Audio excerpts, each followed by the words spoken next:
ಮತ್ತೆ ಬ್ರೇಕಿಂಗ್ ಅಪ್ಡೇಟ್ಸ್ಗಳು ಬರ್ತಾ ಇದೆ. ಈ ನಡುವೆ ಸುಜಾತಾ ಭಟ್ ಅವರು ನನ್ನ ಆರೋಪ ಸುಳ್ಳು ಅಂತ ಒಪ್ಪಿಕೊಂಡಿದ್ದಾರೆ.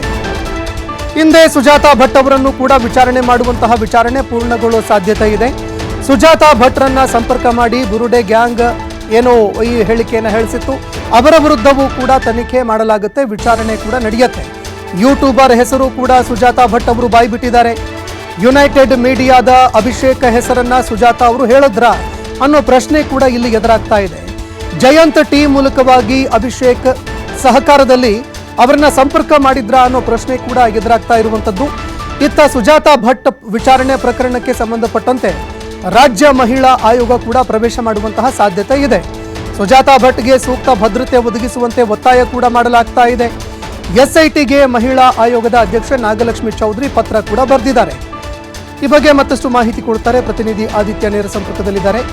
ಆದಿತ್ಯ, ಸುಜಾತಾ ಭಟ್ ಅವರನ್ನ ವಿಚಾರಣೆ ಮಾಡಿದಂತಹ ಸಂದರ್ಭದಲ್ಲಿ ತಾನು ಏನೇನು ಹೇಳಿದ್ದೆ ಎಲ್ಲ ಸುಳ್ಳು ಅನ್ನುವಂಥದ್ದನ್ನ ಒಪ್ಕೊಂಡಿದ್ದಾರೆ. ಇದರ ಜೊತೆಗೆ ಯಾರ್ಯಾರ ಹೆಸರನ್ನ ಅವರು ಬಾಯ್ಬಿಟ್ಟಿದ್ದಾರೆ ಅಂತ ಈ ಪ್ರಕರಣಕ್ಕೆ ಸಂಬಂಧಪಟ್ಟಂತೆ. ಸಂತೋಷ್, ಈಗಾಗಲೇ ಅವರು SIT ಅಧಿಕಾರಿಗಳ ಮುಂದೆ ಎಲ್ಲವನ್ನ ಒಪ್ಕೊಂಡಿದ್ದಾರೆ. ಇದೊಂದು ಕಟ್ಟುಕತೆ, ಕಪೋಕಲ್ಪಿತ ಕತೆ, ನನ್ನ ವೈಯಕ್ತಿಕ ದ್ವೇಷಗಳು, ನನಗಾಗಿದ್ದಂತಹ ನಿಂದನೆಗಳು, ಅವಮಾನಗಳು, ನೋವುಗಳಿಗೆ ಒಂದು ಪ್ರತಿಕಾರವನ್ನು ತೀರಿಸಬೇಕು ಅನ್ನುವಂತಹ ರೀತಿಯಲ್ಲಿ ಈ ತರ ಒಂದು ಕಥೆಯನ್ನು ನಾನು ಹೆಣೆದಿದ್ದೆ ಅನ್ನುವಂಥದ್ದನ್ನು ಅವರು ಹೇಳಿದ್ರು. ಮತ್ತು ಒಂದಿಷ್ಟು ಜನ ನನ್ನನ್ನು ಸಂಪರ್ಕ ಮಾಡಿ ಅವರು ನಿಮಗೆ ನ್ಯಾಯ ಕೊಡಿಸ್ತೀವಿ ಅಂತ ನನ್ನನ್ನು ಕರ್ಕೊಂಡ್ಬಂದ್ರು. ಆ ಕಾರಣಕ್ಕೋಸ್ಕರ ನಾನು ಪೊಲೀಸ್ ಠಾಣೆಗೆ ಹೋಗಿ ಕಂಪ್ಲೇಂಟ್ ಅನ್ನ ಕೊಟ್ಟಿದ್ದೆ, ದಯವಿಟ್ಟು ನನ್ನನ್ನು ಬಿಟ್ಟು ಬಿಡಿ ಅನ್ನುವಂಥದ್ದನ್ನು ಹೇಳಿದ್ದಾರೆ. ಇನ್ ಕೇಸ್ ಇದೇ ವಿಚಾರ ಆಗಿದ್ರು ಕೂಡ ಅದಕ್ಕೂ ಕೂಡ ದಾಖಲೆಗಳು ಬೇಕಾಗುತ್ತೆ. ಯಾಕಂದ್ರೆ ಈ ಸುಜಾತಾ ಭಟ್ ಆರೋಪಿ ಚಿನ್ನಯ್ಯ ಯಾವಾಗ, ಹೇಗೆ, ಎಲ್ಲಿ ತಮ್ಮ ಹೇಳಿಕೆಗಳನ್ನು ಬದಲಾಯಿಸ್ತಾರೆ ಅಂತ ಹೇಳೋದಕ್ಕೆ ಸಾಧ್ಯ ಇಲ್ಲ.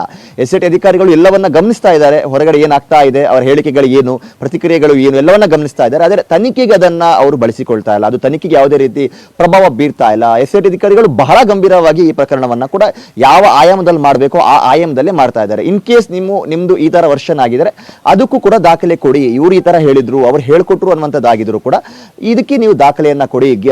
ಮಹೇಶ್ ತಿಮರೋಡಿ ಅವರು ಹೇಳ್ಕೊಟ್ರು, ಗಿರೀಶ್ ಮಟ್ಟಣ್ಣನ್ ಅವರು ಹೇಳ್ಕೊಟ್ರು, ಅಥವಾ ಜಯಂತ್ ಟಿ ಹೇಳ್ಕೊಟ್ರು, ಇದಕ್ಕೆ ನಿಮ್ಮ ಹತ್ರ ಏನ್ ದಾಖಲೆ ಇದೆ, ಯಾರು ನಿಮ್ಮನ್ನ ಇವ್ರಿಗೆ ಕರ್ಕೊಂಡು ಹೋಗಿ ಸಂಪರ್ಕ ಮಾಡಿಸಿದ್ದು ಅಂತ ಕೇಳಿದಂತ ಸಂದರ್ಭ ಅವರು ಸರಿಸುಮಾರು 4 ತಿಂಗಳ ಹಿಂದೆ ಒಂದು ಸಂದರ್ಶನವನ್ನ ನಾನು ನೀಡಿದ್ದೆ.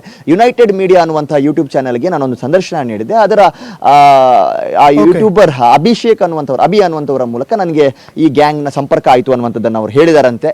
ಹಾಗಾಗಿ ಈ ಆಂಗಲ್ ನಲ್ಲೂ ಕೂಡ ಈಗ ತನಿಖೆ ನಡೀತಾ ಇದೆ.